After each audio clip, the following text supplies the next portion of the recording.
If you wanna do it right, you can do it right now. You can change your life. If you wanna do it right, you can do it right now. Come on and change your life. Zakiya Larry live in the building. You can change your life. Zakiya Larry live in the building. The most shocking thing about this case is the fact that they are alleging that this young man committed suicide. The inconsistencies all by themselves lays out that something terribly is wrong with this picture. It just defies logic, and it's an insult to this family to try to perpetrate that on them. All of this is really not making any sense. Something bad happened to Victor White III while he was in the custody of the Iberia Parish Sheriff's Office. This season, Zakiya Larry Live goes where the stories are. And it's all about levity, we have a great time, and gravity.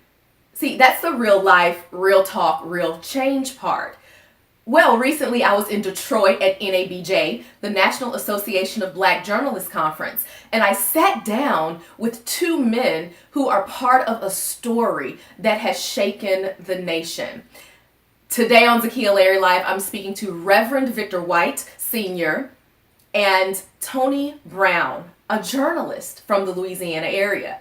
Now, Reverend White is the father of Victor White III, affectionately known as Lil Vic. Here's the thing. Lil Vic was reported dead when in police custody, handcuffed, in what is now known as the Houdini suicide. I am joined today by Reverend Victor White. Thank you, Ms. Gill. Hey, Pastor. God bless you. Thank you so much. And journalist Tony Brown. How you doing? Today we are going to give you insight into a story that will be airing this fall on ID Investigation Discovery called Sugartown. From the top of his left eyebrow all the way down to the bottom of his jawbone, I could see he was beaten. I could see he was beaten. I could see Lil Vic's left eye was turned inward. He had to be hit so hard that it knocked his eye inward. And I looked at the coroner. I said, what happened to my son? Gentlemen, this story isn't sweet at all. Well, you're exactly right, and the irony is we're talking about a town that produces sugar cane, far from sweet. Pastor, you said Iberia, New Iberia is known as a town. They call it the most hottest, sweetest, and saltiest city in Louisiana. Wow. They manufacture sugar cane, Tabasco sauce, and the salt mine. Wow. So that's what's coming out of these towns, but what has also come out is a story that has rocked the nation, but more importantly, Reverend has rocked your family. Tony has rocked you in your own way. So this is how I want to open this. I just want to say his name. Victor White III. Yes. Yes. A story that started in 2014 with a traffic stop. They saying that he was actually they said that he was involved in a fight at a Hopkins store. But you know, the video showed he had nothing to do with the fight. Okay. The officer didn't want to believe him, you know, so they was held for over 45 minutes, sitting on a car handcuffed, and they let his friend go. You know, even though they knew that, hey, he wasn't involved in the fight. In some kind of way, not being involved in a fight, and now Victor White III is no longer with us today. What happened, Pastor, that led up to you connecting with Tony? Well, when I got the call that my son had been killed, and they said that he had died, I drove down to New Iberia, which where I was living in Alexandria, 2-hour drive, drove the 2 hours, got to New Iberia, then they didn't want me to see my son's body. And I questioned the Louisiana State Police criminal investigator. She told me no, that my son's body was being transferred to the Louisiana Forensic Lab for autopsy. And I asked her, well, how do you know it's my son's body? She told me that they ID'd him by his state-issued ID, which was suspect because his ID was still in his room. Well, at the time, so I found out where he was, so I go to the hospital. where they had triaged my son. So when I get to the hospital, they telling me I couldn't see him because it was under investigation. So then they kept saying that for about an hour or so. Then they did decide they were going to allow me to see my son's body.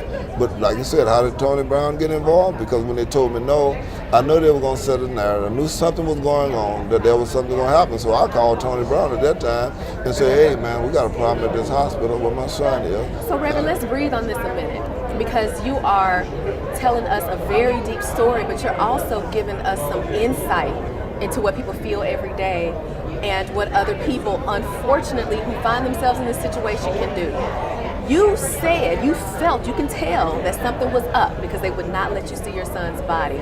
Your next action was to call Tony to get the media involved because you knew a narrative was being shaped. Yes, ma'am. I knew that it was going to happen. We had seen that before Trayvon Martin, so I knew what was going on. They still was going to try to criminalize my son, demonize my son, so I wasn't going to let that happen. And so in the midst of that, I'd called Tony Brown. I can tell you, he was right there, knowing him for quite some time, the work that he had been doing. There were other deaths that had taken place, and there was no prosecution there. So I wasn't going to allow it to happen to my son. So you knew your son had been in police custody, you knew your son had died, and that was as much as you knew, and then Tony, you come on the scene. Where were you as a journalist, and how did you use journalism to join what's happening with the White family? Actually, I was on the air when he called. Okay. I have a 3-hour morning show. I own a radio station in Louisiana, and he's exactly right. I put this product on the air so that we can tell our story. Aside from the mainstream media on the local level, in Louisiana, we have a problem. We have a problem of mass incarceration. We have a high dropout rate, and we have a corruption in the law enforcement and the entire judicial system. When Louisiana has the distinction of having the highest mass incarceration rate in the world, that's problematic. That brings shame upon law-abiding citizens in the state of Louisiana that were simply locking too many people up, and we didn't want Little Vic to become another victim. So we had heard about the New Iberia Parish Sheriff named Louis Ackle. He was a man that taught his officers how to violate civil rights, how to find the blind spots, how to illegally beat somebody up, a suspect, take them for a ride, so to speak. So the things and the atrocities we heard in the 50s and the 60s during the Jim Crow era is still taking place in Louisiana, and it happened to his son. So this story has to be told.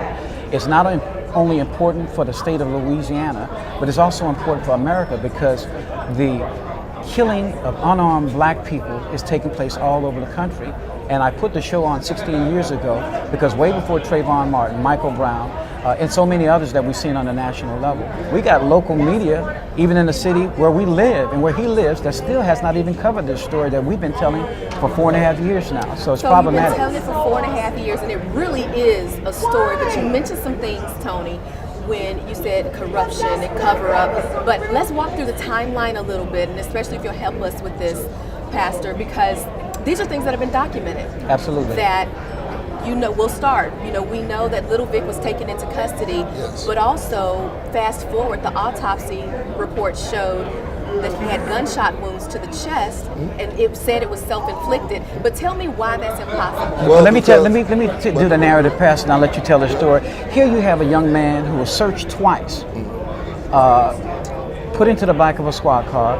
They said, allegedly, they were able to find a small bag of marijuana. So you find a small bag of marijuana, you let Isaiah Lewis go, you don't find anything on him. You put Little Vic in the back of a squad car, and it takes you 3 hours to get to the station. Now we know that Little Vic had about $1,500 to $1,600 cash in his pocket. So not only was he killed, but he was robbed and he was beaten. So he's in the back of a squad car. He gets to the police station, and they park in a very indiscreet place behind the police station in the dark.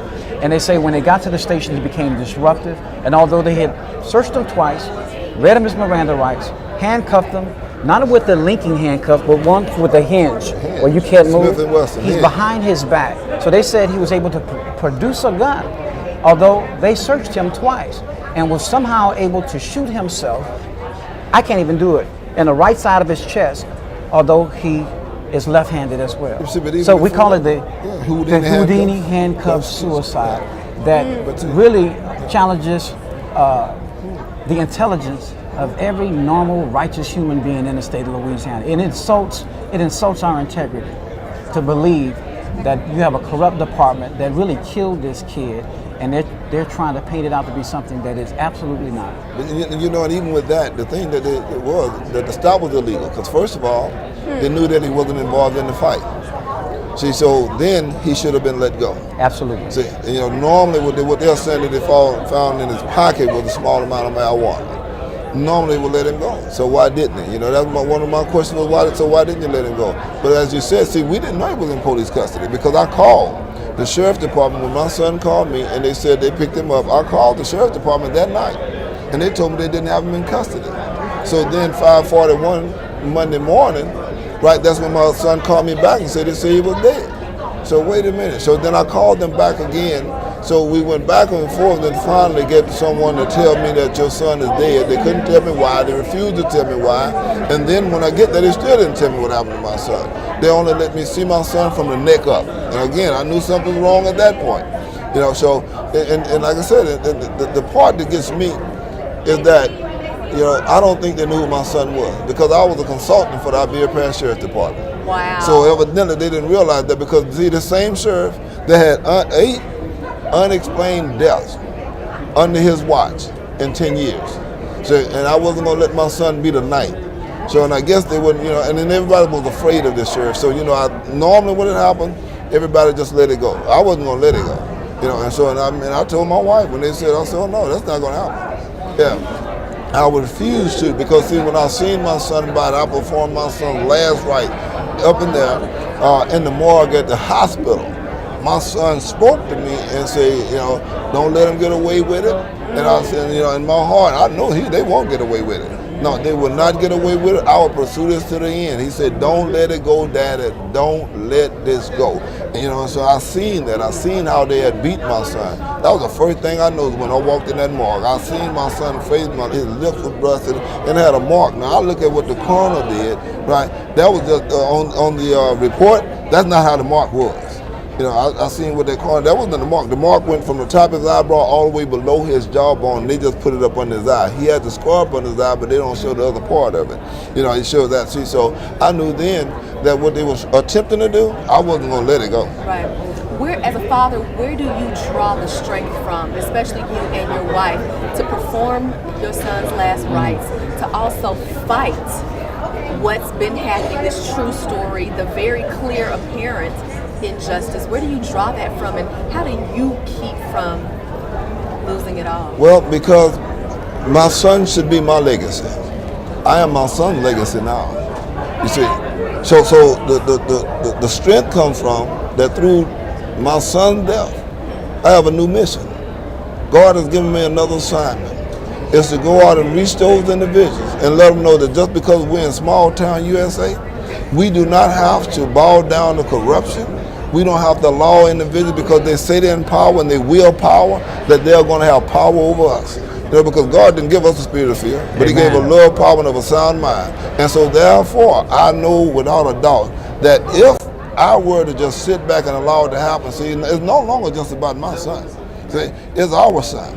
So it could be somebody else's son tomorrow. So that's what Sugartown is about. It's going to give individuals an opportunity to see what corruption look like, but you do not have to bow down to corruption. It gives you an opportunity to see what individuals with power is like, but yet and still you don't have to give up and lay down to that type of power. We got to stand up against that power. And so hopefully from Sugartown that, you know, the nation as a whole, or we can unite together, because we could do a whole lot more united that we can get accomplished as being separate. And that's how it is, because these things happen in Ferguson, it happened in Ohio, it happened in New York, Baton Rouge, Alton Sterling, we can go on and on. You know, we can go on and on, but see the thing is, right, now, but we as a whole should all come together. And then we need everyone else to join with us, because we understand that being victimized, but because they said my son committed suicide, they said we weren't victims. My son didn't commit suicide, he was murdered. And that's why the sheriff had a problem with me, because I called it what it was.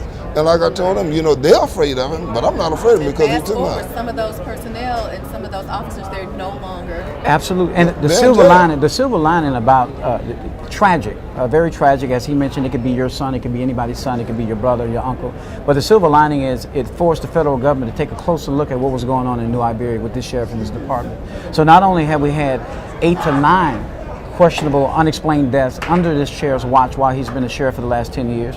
We've had nearly $3 million paid in settlements while he's been there for excessive force. And even fast forward to 2018, the White family received a settlement. Yes, Well- they settled in March, correct. That was a settlement in March. In March. Yeah, and that's still going to be continuing, but we have 10 officers that tried to turn state evidence to the federal government against their boss, Louis Ackel, and did so. And we have them serving time right now. Some got 3 months, some got 7 years, some are in jail as we speak. Yep. But the very man who taught them how to violate black people's civil rights, how to take them for a ride, how to what they call nigger knocking, Yep. how to go into the black community once a week, And they use just that to, term. absolutely, Yes, to ma'am. stir That it was up. the term. And the sheriff used it himself. Yeah. And the officers testified on the federal stand as much.